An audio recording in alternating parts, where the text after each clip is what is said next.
What's up, everyone? My name is Alan, founder and consultant at Farnell Marketing, and welcome back to Liquid for Technical Marketers. Today, we're going to talk about the date filter. And wait, is this a typo in our title? Just kidding. The second topic is called strftime, or at least that's how this word seems to be pronounced in the computer science community. And strftime is short for string format time, or I've also seen it called string for time. Let's get started. Before we get started, here's a new resource that I would like all of you to bookmark, which is strftime.net. I am constantly referencing this resource to use it as a playground whenever I have a new date format to work with, and we're going to be going over this resource quite a bit in today's video. Let's start by talking about the date filter, which we purposely didn't go over in our video so far because it's such a powerful filter that it deserved its own entire video.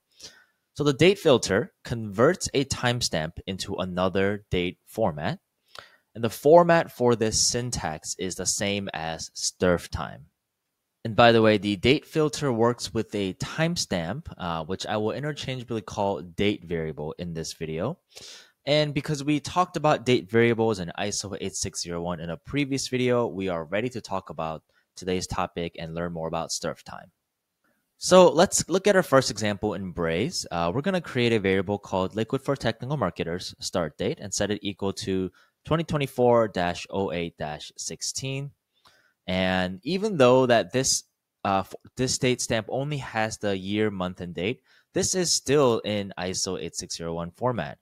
As in, it's okay to not have the entire time portion inside your date format for it to be considered ISO 8601. Just having the year, month, date is still following ISO 8601 format.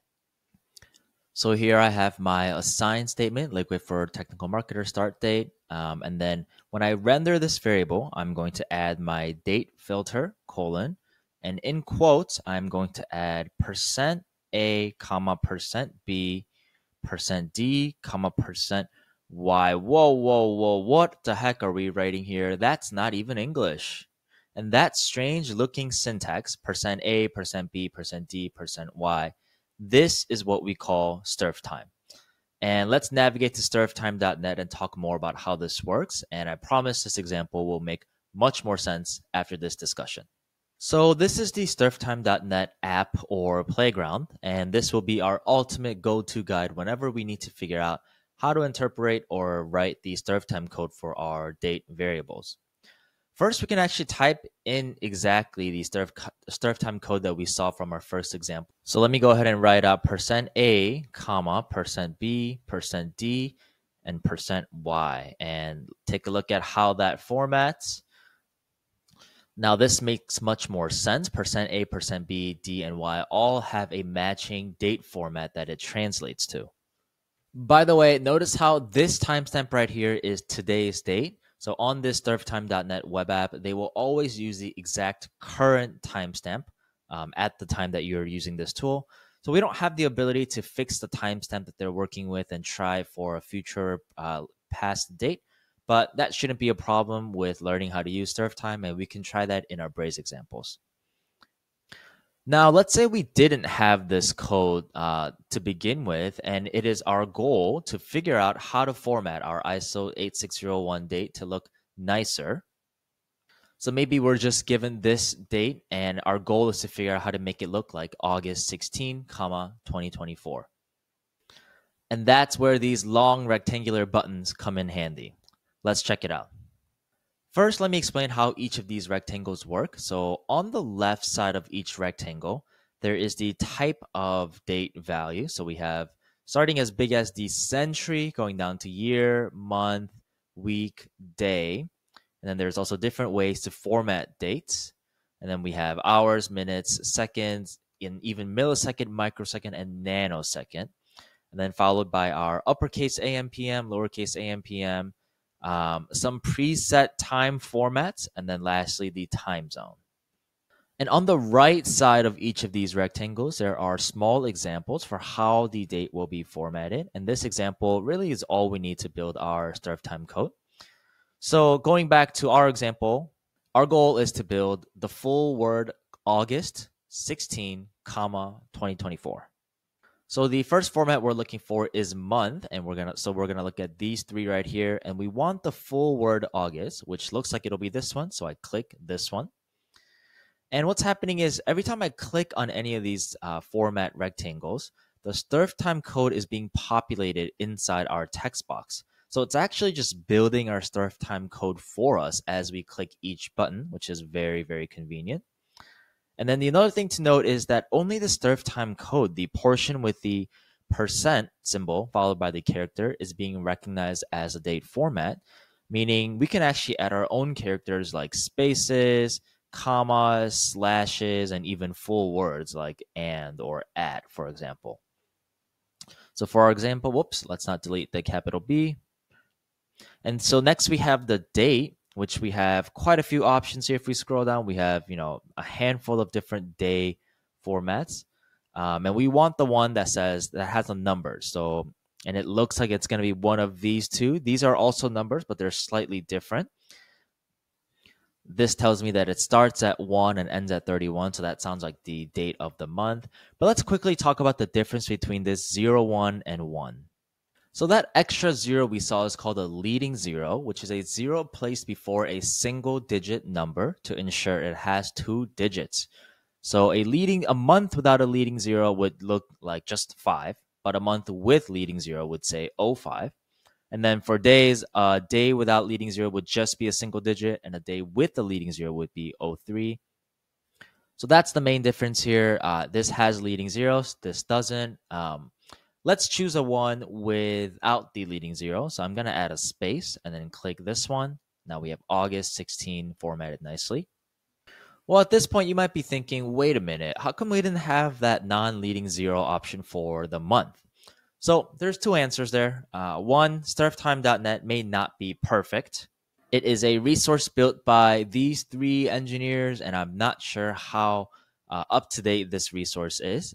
It still stands to this day, but there may be possible that not every option is included, or maybe simply there is no non-leading zero option for the month. Two, there might be a workaround, and if we add a hyphen or a dash after the percent symbol before the character, let's go ahead and actually click the leading zero month and say we don't like this 08. We want to just get 8. If you actually add the dash in front of the M, then it actually goes away. So if you ever run into a situation where you're only given a leading zero option, try adding the dash in between the percent and the letter, and it might go away. All right, so let's finish this off. So let's delete that experiment. We'll add the comma, and then we got to find 2024. So with century, I believe century is the first two numbers in the full year. So we got 2024, and that is our strftime code for the goal that we had for our formatting. So I'm going to go ahead and copy this strftime code, and let's go ahead and paste it into our date format here in between quotes in our date filter. Let's go ahead and test and see that it is formatted just like how we saw on strftime.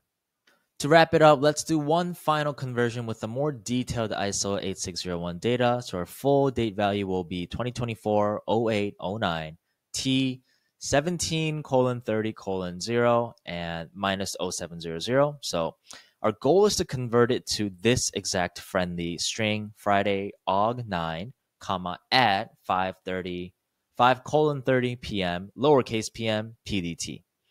And before we get into BRAZE, one note is that for time zone designators to format properly, we do need to use another liquid filter called time zone filter.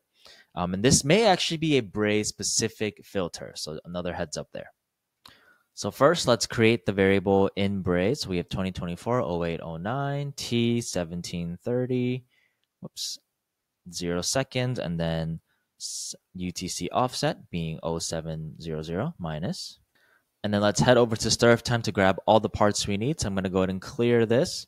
And I have it written on my side screen here, but we are looking for the full day of the week. So it looks like it's going to be this one, Friday, comma. We are looking for part abbreviated month. So abbreviated month, August or Aug space 9. And I want the non-leading zero. So that's going to be this one. And once again, strftime will always use the current timestamp, but we get the idea in our head that this is for August 9th. And then we add another comma. We add the word at, and we're going to go to hour for 5:30 p.m. PDT. So hour. We also have a few options for hour, but we want the non 24 hour. So it's going to be one of these two. And then we want the non leading zero. So, which I believe is this one at 10 colon. Nice thing about minutes, there's only one option. So that's the only way we can choose. And then we want the PM with the lowercase. So that will be this one. And then lastly, space, time zone designator, Pacific Daylight Time. So let's go ahead and copy this whole code. And back in Braze, we're going to paste that strftime code into our date filter. And let's see what happens when we test it. We get Friday, August 9 at 5:30 p.m. And sometimes we may see some extra spaces. So then whenever I do that, I go back and just delete some of those extra spaces. Some strftimes might come with a space in front of it. So that looks much better. And then notice that our time zone designator, our %Z, did not show up in our test. So that's the note that I made about time zone filter earlier. So what I'm going to do is add a filter called time_zone. And that's going to have a value of America/Los_Angeles. And of course, there are different values for different time zones in different cities. So make sure to use the correct one. And last but not least, if we click test, we get our full time zone, time formatted in the exact day we want it to. That's it for today. Thanks for watching and see you next time.